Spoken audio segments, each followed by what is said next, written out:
దోచుకోవడమే తనగా ప్రాతిపదిక. దోచుకోవడం, దాచుకోవడం, తినడం, ఆఖరికి బస్సులు కాదు కదా. మరి ఏ విషయం తీసుకోండి, చీఫ్ మినిస్టర్ రిలీఫ్ ఫండ్ తీసుకోండి, మరి ఆఖరికి తిరుపతి లెటర్స్ చూసుకోండి, మీరు ఎక్కడ చూసినా 175 నియోజకవర్గాల్లో 175 ఎమ్మెల్యేలు ఎంత భయంకరమైనటువంటి అవినీతి పరుడైన ఎమ్మెల్యే ఎవరైతే పాతపట్ల ఎమ్మెల్యే మొత్తం ఇదే వినిపిస్తుంది. మరి ప్రజలకు ఇంత కష్టపెట్టినటువంటి ఈ అవినీతి పరుడిని స్థానిక ఎమ్మెల్యే మామిడి గోవిందరావుని వెనక్కి పంపించేటటువంటి కార్యక్రమం తీసుకోవాలా లేదా? మళ్ళీ మన వైఎస్ఆర్సీపీ పార్టీ తాలూకా విజయ పతాకం ఎగరవేసే కార్యక్రమం ముందుకు తీసుకెళ్ళాలా లేదా? మరి మనంతా ఈ కార్యక్రమాన్ని ముందుకు తీసుకొని వెళ్ళాలి. మన జగన్ ముఖ్యమంత్రి చేసుకోవాలి. ముఖ్యంగా జగన్ గారు చాలా చక్కగా నన్ను చెప్పారు, ఈసారి వైఎస్ఆర్సీపీ ప్రభుత్వం ప్రజలది, ప్రజలను అభిమానించి ప్రజల కష్టాలు నెరిగి ప్రజలకు మంచి చేయగలిగినటువంటి ప్రతి ఒక్క నాయకుడి బంగారు భవిష్యత్తుని జగన్ చెప్పారు.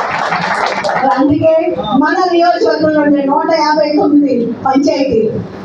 దయచేసి నేను మీ అందరికీ, గౌరవ పెద్దలందరికీ, గౌరవ ఎంపీపీలకు, గౌరవ జెడ్పీటీసీలకు, గౌరవ ఎక్స్పీఎస్సీస్ ప్రెసిడెంట్స్కు, గౌరవ వివిధ హోదాలు స్థాయి చేసిన పెద్దలందరికీ, గౌరవ ప్రముఖులందరికీ, గౌరవ ఎంపీటీసీస్కు, గౌరవ సర్పంచెస్కు, గౌరవ పెద్దలకు, గౌరవ నాయకులందరూ నేను కోరేది ఒకటి, మనం ప్రతి గ్రామంలో చైతన్యవంతం చేయాలి.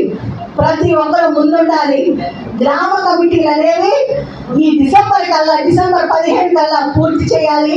మరి ప్రతి ప్రభుత్వం మంది, గొప్ప పరిపాలన మనది. ఈ రోజు చంద్రబాబు నాయుడు గారికి చేత కావట్లేదు. ఓ పక్క మామిడి గోవింద దగ్గర ఎస్కట్కి వెళ్ళిపోతుంటే మళ్ళీ కొత్త బాధ్యతలు మన అసెంబ్లీలో మాట్లాడతారు.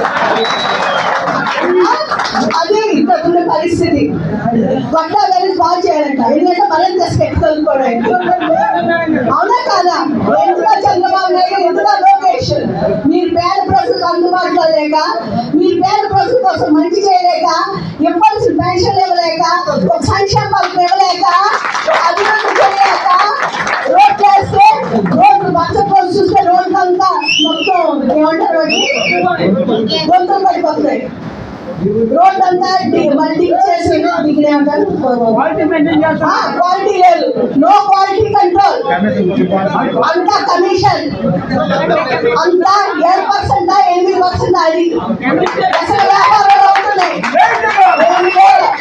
మద్యం వ్యాపారం మన మహేంద్ర కన్య ఒరిస్సా నుంచి ఇక్కడ ఎలా పారుతుందో, వంశధార ఎలా పారుతుందో, ఇక్కడ మద్యం అలా పారుతుంది. తప్పుడు కేసులు పెట్టాలని మన మీద భయపెడుతున్నారు. మనం భయపడాలి, మనం భయపడేది లేదు.